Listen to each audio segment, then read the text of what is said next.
Have you ever felt stuck in life?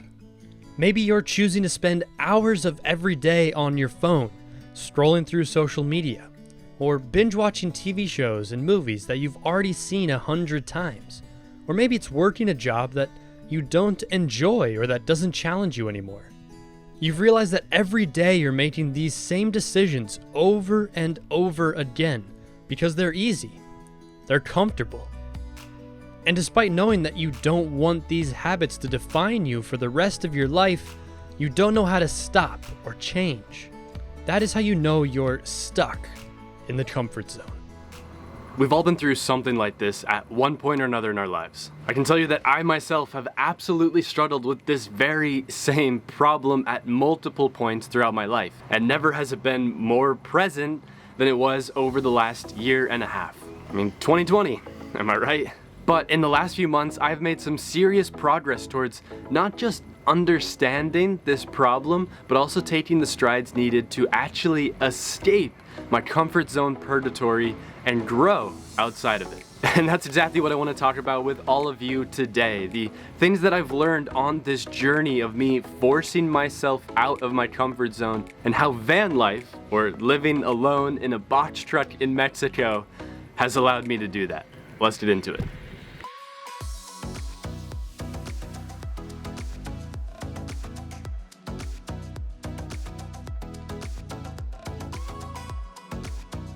So today is actually a very exciting day, not just because of the conversation that you and I are having right now, but because today is also finally the day that I get to visit Chichen Itza. This is one of the main reasons why I came to Mexico in the first place. I can't freaking wait. It's only about an hour drive away from now. I'm so excited.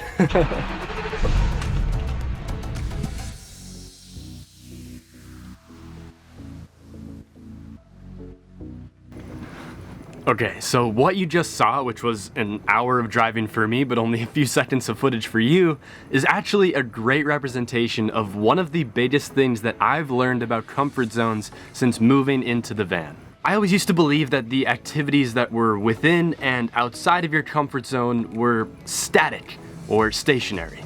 For instance, there are some activities that have always been inside of my comfort zone, like tying my shoes or playing video games, while at the same time there have always been activities that are outside of my comfort zone, like eating sponges.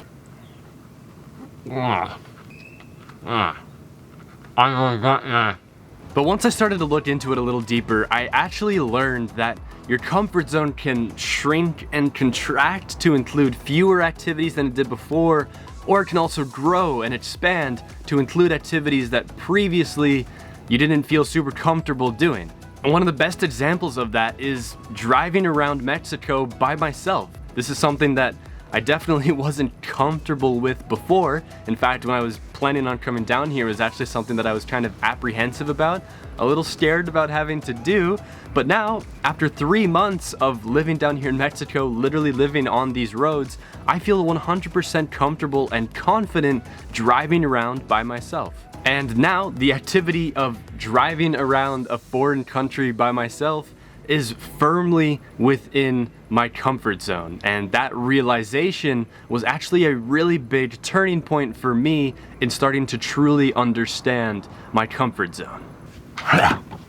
Okay, that activity will never make the cut though. Blech. Blech.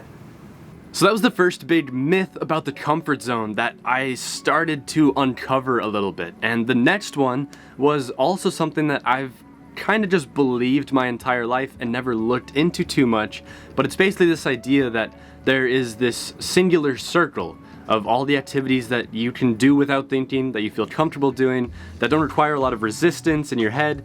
And then outside of that circle are all of the activities that you've either never done or are uncomfortable doing. And I think a lot of the advice that I've heard from people is that all you need to do is take one step over this imaginary line, do one of those activities that is outside of your comfort zone, and from that point on, you'll be good. Because at that point, you're living outside of your comfort zone and you're on the path to success.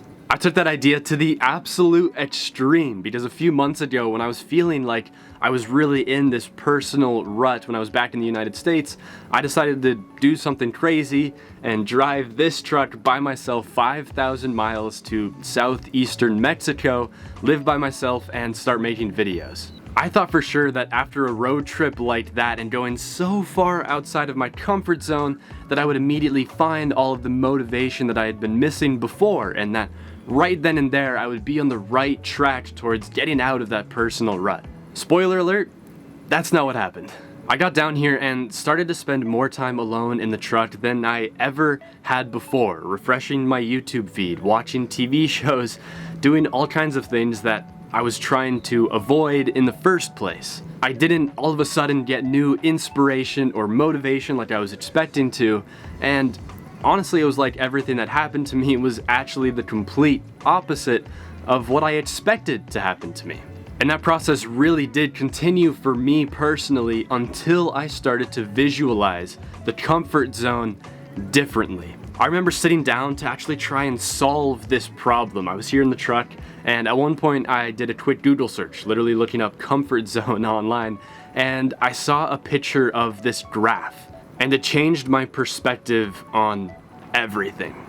It affirmed a lot of the things that I had been seeing in my own life, that there isn't just one circle anymore, there are actually multiple circles, and each one of them is a stage that you have to go through before you can really start to see the positive results and effects of doing something new or uncomfortable. Looking back at it now, it is just so easy for me to see that in those first few weeks or even couple of months here in Mexico, I was completely trapped in that fear zone.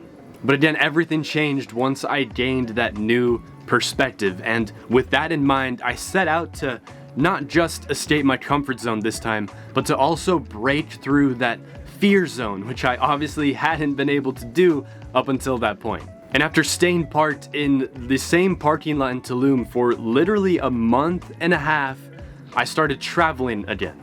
I started exercising again. I started going out again. I went from Tulum to Cancun to Valladolid, and then of course from Valladolid to here. Chichen Itza, one of the new 7 wonders of the world, a place that I've wanted to visit for such a long time. And despite being in Mexico for so long now, I've honestly held myself back from actually coming here. But that finally changes today because I'm here in the parking lot of Chichen Itza.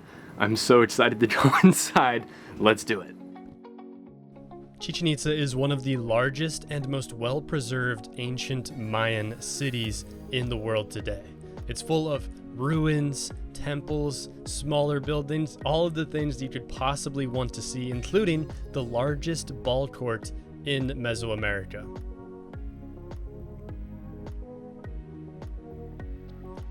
But with all of these amazing smaller temples and even an observatory, Chichen Itza is mainly known for one big attraction. When you think of Chichen Itza, you think of one specific building, and that building is El Castillo, also known as, in English, the castle.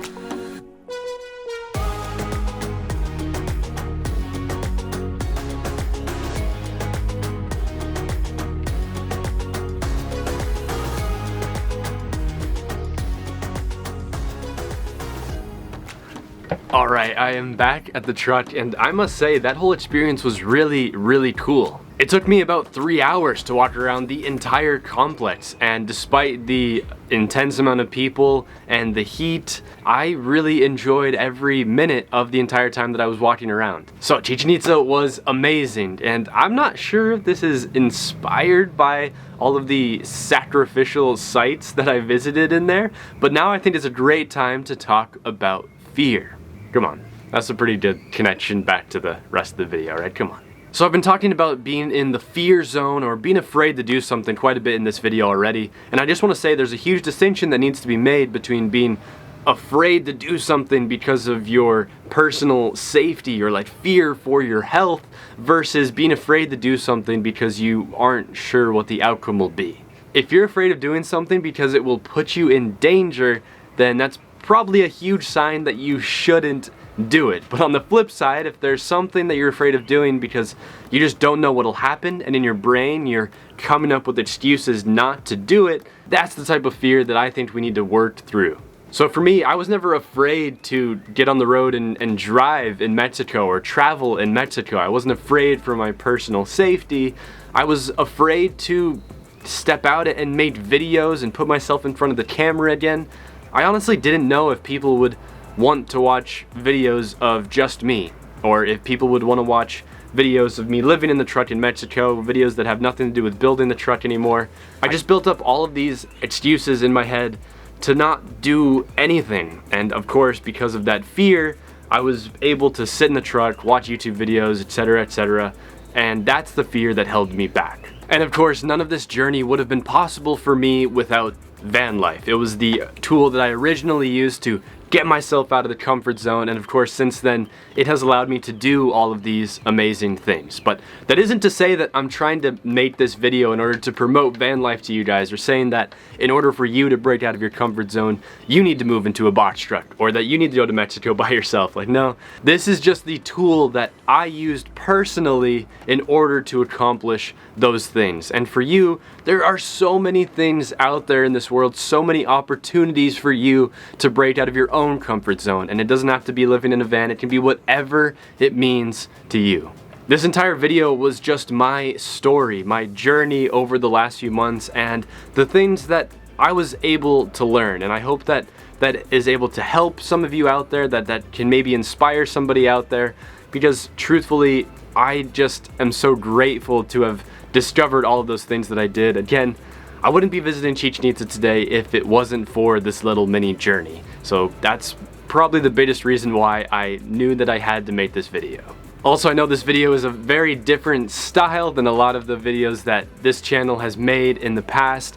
I would love to hear some feedback from all of you down below. If you enjoyed it, if you didn't enjoy it, anything at all, just drop it in the comment section down below. I'd love to hear back from all of you. But if you did enjoy, please be sure to drop a like on this video. It helps the channel out a lot whenever you do. It only takes a second out of your day, so please just do it for me if you can. Don't forget to subscribe to the channel as well so that you don't miss the next video that's going to be coming out next Sunday. And with that, I think I'm going to let you all go right there. I hope you're all having an amazing day, and I will see you next time.